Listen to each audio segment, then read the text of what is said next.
اچھوں میں اچھا سمجھیے جسے ہے اس اچھے سے اچھا ہمارا نبی، سارے اونچوں سے اونچا سمجھیے جسے ہے اس اونچے سے اونچا ہمارا نبی۔ پیسوں کی ایک ایسی ہوڑ لگی رہتی ہے جلسوں میں، یہ روحانیت کی مجلسیں ہیں، مال کی طرف توجہ نہ کسی ایمان والے کی ہو نہ سننے والے کی ہو۔ اگر زیادہ خوشی آئے نوٹ نہیں، جذبہ ایسا بہتر ہو کھڑے ہو کر کے کہے یا رسول اللہ میں اپنے جان و مال اور تن من کے ساتھ آپ کی قدموں پر قربان ہونے کو تیار۔ الحمدللہ الحنان المنان الذي خلق الانسان وعلمه البيان، والصلاة والسلام على رسوله سيد الإنس والجان وعلى آله وأصحابه ذوي الخير والإحسان، أما بعد فأعوذ بالله من الشيطان الرجيم، بسم الله الرحمن الرحيم، قل إن كنتم تحبون الله فاتبعوني يحببكم الله ويغفر لكم ذنوبكم والله غفور رحيم، صدق اللہ مولانا العظیم۔ بارگاہ رسالت معاب صلی اللہ تعالی علیہ وسلم میں ایک بار درود پاک کا ہدیہ پیش کریں۔ اللہم صلی علی سیدنا و مولانا محمد معدن الجود والکرم وآلہ واصحابہ الکرام وابنہ الکریم وبارک وسلم صلاة دائمة سرمدا ابدا۔ آج ہلدوانی کی تاریخ میں ایک عظیم سما روحانی مشن کی طرف سے قائم کی ہوئی روحانی مجلس میں ایسا لگتا ہے ہوا کا موسم بتا رہا ہے وہ زلف اپنی لہرا رہے ہیں۔ کیا بات ہے بھائی، سبحان اللہ۔ سواری طیبہ سے چل پڑی ہے، حضور تشریف لا رہے ہیں۔ سبحان اللہ۔ وہ آئیں گے، آتے ہوں گے، ابھی آئیں گے، وہ آئیں گے، آتے ہوں گے، ابھی آئیں گے، یہی سوچ کے ہم نے محفل کو سجا رکھا ہے۔ عزیزان گرامی وقار، محب گرامی، فاضل جامع حضرت العلامہ مفتی نعیم اظہری صاحب، حضرت علامہ مفتی شاہد اظہری صاحب اور دیگر علماء ذوی الاحترام جو یہاں پر موجود ہیں، مشکور و ممنون ہوں ان کی عزتوں کا۔ مفتی نعیم صاحب قبلہ نے جو کچھ بھی میرے متعلق تعارف کرایا، میں ہیچ مداں اس لائق نہیں ہوں، اللہ مجھے ان کے حسن ظن کے مطابق بنا دے۔ یقیناً وہ میری صحبت نہیں بلکہ میں ان کی صحبت حاصل کیا،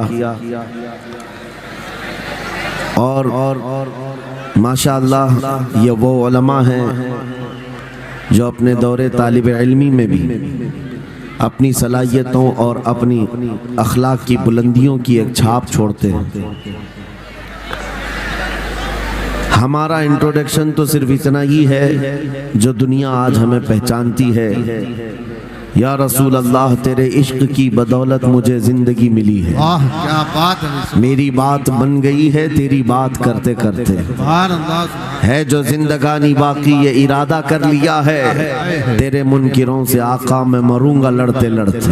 کیا بات ہے، سبحان اللہ۔ بڑی عجیب بات ہے، میں آپ حضرات کے درمیان یہاں آیا، علاقے کی جغرافیت معلوم کرنا میری عادت رہتی ہے۔ اتفاقی بات ہے مولانا شاہد صاحب اظہری نے یہ مجھے بتایا کہ یہ چوک بھی مجاہد چوک کہلاتا ہے، سبحان اللہ۔ اور یقیناً یہاں مجاہدین کو ہونا بھی چاہیے، اور شاید 17 نمبر بھی ہے کچھ جو ہمارے بدر کی تاریخ بھی ہے۔ کیا بات ہے بھائی، سبحان اللہ۔ جہاں 17 نمبر بدر کی تاریخ یاد دلائی جائے اور نام بھی مجاہد ہو تو وہاں کے بندے کو بزدل ہونا زیب نہیں دیتا۔ کیا بات ہے بھائی، نعرہ تکبیر، نعرہ رسالت، لبیک یا رسول اللہ، لبیک یا رسول اللہ۔ اے سنی نوجوانوں، آپ کے اس جلسے پاک میں آنے سے قبل ڈاکٹر سمیع صاحب نے مجھے یہ حالات بھی سنائے اور بتا رہے تھے کہ یہاں کس طرح کی واہیات اور خرافات بھی چل رہی ہیں، لیکن ساتھ میں ایک افسوسناک خبر یہ بھی ملی، یہ ایک اتنا بڑا گنجان آباد علاقہ جس پر ظالموں کی بری نظر لگی ہوئی ہے اور وہ تمہارے گھروں سے تمہیں بے گھر کرنے کی کوشش میں لگے ہوئے ہیں۔ ایک بات یاد رکھو، میں آج کے اس منبر سے انہیں پیغام دے کر کے جاتا ہوں، تم کیا تمہارے باپ داداؤں نے بھی اکھاڑنے کی کوششیں کی ہیں؟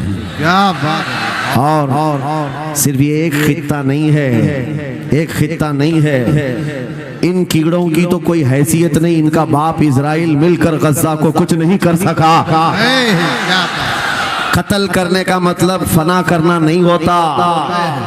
اسرائیل جیسی ظالم طاقت جس کے پاس سپر پاور طاقتیں پیٹروٹ میزائل بھی ہیں، دادا امریکہ ساتھ میں کھڑا ہوا ہے، یورپی یونین ساتھ میں کھڑی ہے اور نہتے کنکریاں لے کر کھڑے ہونے والے بچوں کا مقابلہ کر رہے ہیں، اور ایک دو نہیں 10,000 سے زیادہ قتل بھی کر ڈالے، بچوں کو مار بھی دیا، لیکن پیٹ نہیں بھرا، ڈر ختم ہی نہیں ہوا، وہ ڈر ابھی بھی ختم نہیں ہوا۔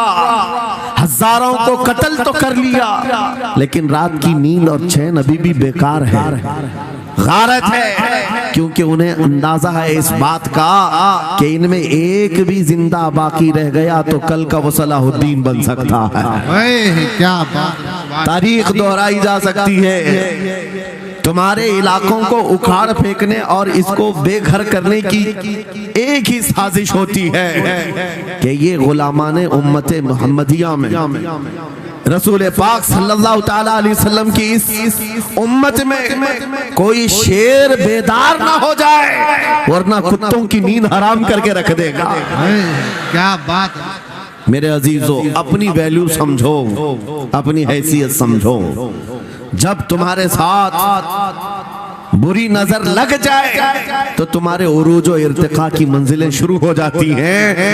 ان ظالموں کو یہ تاریخ یاد ہونا چاہیے کہ جب میرے خواجہ سرکار غریب نواز ہندوستان تشریف لائے تھے، ان کے آنے کے بعد جو کچھ بھی ان کے ساتھ کیا گیا، ان کے باپ داداؤں نے تاریخ بتائی ہوگی۔ غریب نواز کو نکالنے کے لیے، ان کی جھوپڑی اجاڑنے کے لیے، ان کے خیمے کو توڑنے کے لیے، یہاں تک کہ سرکار غریب نواز جس درخت کے نیچے بیٹھے وہاں سے اٹھوا دیا، کیا نہیں کیا۔ لیکن آج تاریخ 800 سال کے بعد بھی زناٹے تار تھپڑ مار کر کے بتا رہی ہے، جس کو تم یہاں سے بے گھر کرنے کی کوشش کر رہے تھے، اللہ نے اسے ایسا بادشاہ بنایا، تمہاری حکومتیں 5 سال کے بعد ڈیل ڈول ہونے لگتی ہیں، اور اس مرد قلندر کی حکومت 800 سال سے چل رہی ہے، وہ بھی گردنوں پر نہیں لاکھوں دلوں پر حکومت قائم ہے۔ کیا بات ہے! سبحان اللہ! قرآن میں اللہ فرماتا ہے وَأَمَّا مَا يَنْفَعُ النَّاسِ فَيَمْكُثُ فِي الْأَرْضِ، جو لوگوں کو نفع دیتا ہے وہ زمین میں برقرار رہتا ہے۔ قرآن کی آیت پڑھ کر کے میں تمہیں حوصلہ دیتا ہوں، تمہیں یہ حوصلہ دیتا ہوں۔ اللہ نے قرآن میں فرمایا اِنَّ أَرْضِي وَاسِعَةٌ، میری زمین بہت کشادہ ہے، میری زمین بہت کشادہ ہے۔ رب تعالیٰ فرماتا ہے وَلَقَدْ كَتَبْنَا فِي الزَّبُورِ مِن بَعْدِ الذِّكْرِ أَنَّ الْأَرْضَ يَرِثُهَا عِبَادِيَ الصَّالِحُونَ، ہم نے زبور میں یہ لکھ دیا ہے کہ ہم اس زمین کا وارث نیک بندوں کو بنائیں گے۔ سبحان اللہ! آپ اس بات کے خوف میں نہ رہے، اس بات کے خوف میں نہ رہے۔ عزیزان گرامی وقار، جو کام تمہیں کرنے کے لیے کہا گیا ہے وہ کیا ہے؟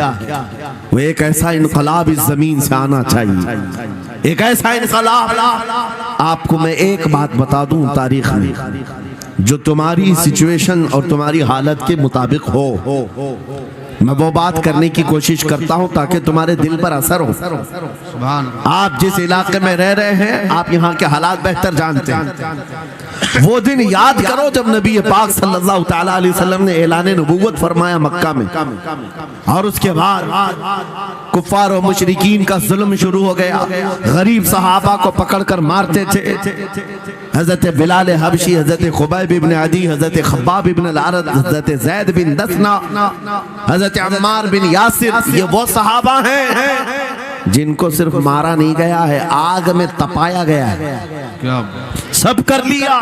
موب لنچنگ مکہ کے ظالم کرتے تھے بہت، اور ایک دن ایسا آیا، توجہ میں جو کہنے جا رہا ہوں، نبی پاک صلی اللہ تعالیٰ علیہ وسلم حرم پاک میں داخل ہوئے، مسجد حرم میں آئے، خانہ کعبہ کی چابی اس وقت عثمان بن شیبہ کے پاس ہوا کرتی تھی جو ایمان لائے ہوئے نہیں تھے، یہ حضرت عثمان غنی نہیں ہے، وہ دوسرے عثمان ہیں، عثمان بن شیبہ کے پاس کعبے کی چابی ہوتی تھی۔ حضور پاک صلی اللہ علیہ وسلم نے ان کے پاس آ کر کے کہا عثمان کعبے کی چابی دو، دروازہ کھول کے میں اندر جانا چاہتا ہوں۔ انہوں نے کہا نہیں، تم ہمارا دین چھوڑے ہوئے ہو، ہمارے دین سے تم برگشتہ ہو، میں تمہیں کعبے میں اندر آنے نہیں دوں گا۔ کس سے کہا؟ کائنات کے آقا و مولا رسول اللہ۔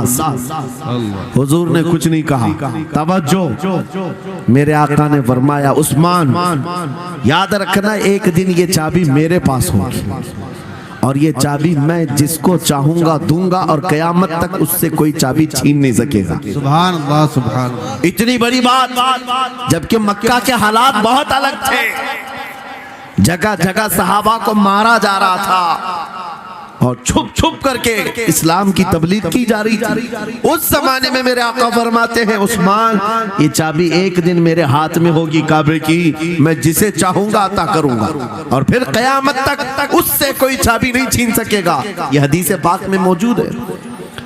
عثمان بن شیبہ کہتے ہیں پہلے تو مجھے ہنسی آئی، کیونکہ یہ خانہ کعبہ کی چابی کی ذمہ داری عام نہیں ہوتی، خاندانی ہے، برسوں سے چلی ہوئی وراثت کے ساتھ آتی ہے، اور یہ اس طرح سے مجھے کہہ رہے ہیں کہ چابی ان کے پاس چلی جائے گی۔ اور پھر عثمان بن شیبہ کہتے ہیں ان کے حالات دیکھ کر کے تو لگ نہیں رہا تھا کہ چابی جائے گی، لیکن جلال جس انداز میں گفتگو ہو رہی تھی یہ دیکھ کر ڈر بھی لگ رہا تھا کہ کہیں یہ سچ مچ چابی لے تو نہیں لیں گے۔ پھر عثمان بن شیبہ کہتے ہیں وہ حالات بھی آ گئے کہ جب رسول اللہ ہجرت کر کے چلے گئے مکہ سے، صحابہ بھی گھر بار چھوڑ کر چلے گئے، عثمان بن شیبہ کہتے ہیں اب تو دل میرا چوڑا ہو گیا، کہاں مجھ سے چابی لینے کی بات کر رہے تھے، کہاں ان کا گھر بھی نہیں بچا، گھر بھی چھوڑ کر جانا پڑا۔ اگر کل تمہارا گھر چھوڑ کر جانا پڑے تو میری یہ بات یاد رکھنا، اس حدیث کو یاد رکھنا۔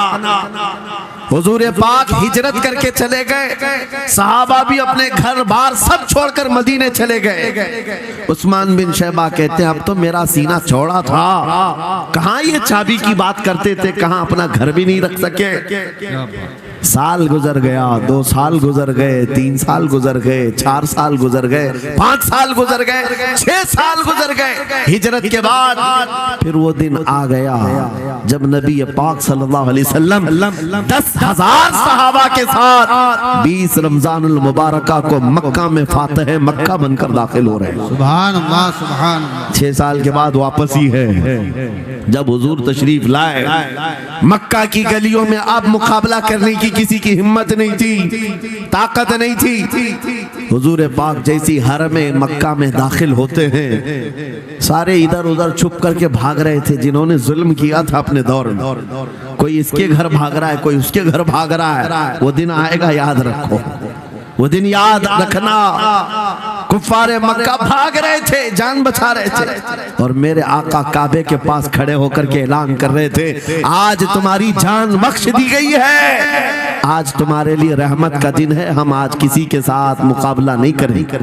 حضور اپنی رحمت کے خیرات بانٹ رہے ہیں۔ پھر اب سنو، 10,000 صحابہ کے ساتھ جب مکہ مکرمہ میں میرے آقا داخل ہوئے، اب خانہ کعبہ کھولنے کی بات تھی۔ چابی کس کے پاس ہے؟ عثمان بن شیبہ کے پاس۔ بلایا رسول اللہ نے، کہاں ہے عثمان بن شیبہ؟ آئے سر جھکائے ہوئے آئے, ایمان لائے ہوئے نہیں تھے. کہا لاؤ چابی. چابی دے دیا حضور کے ہاتھ میں. کہا اے عثمان کیا میں نے یہ بات نہیں کہی تھی, ایک دن یہ چابی میرے ہاتھ میں آئے گی.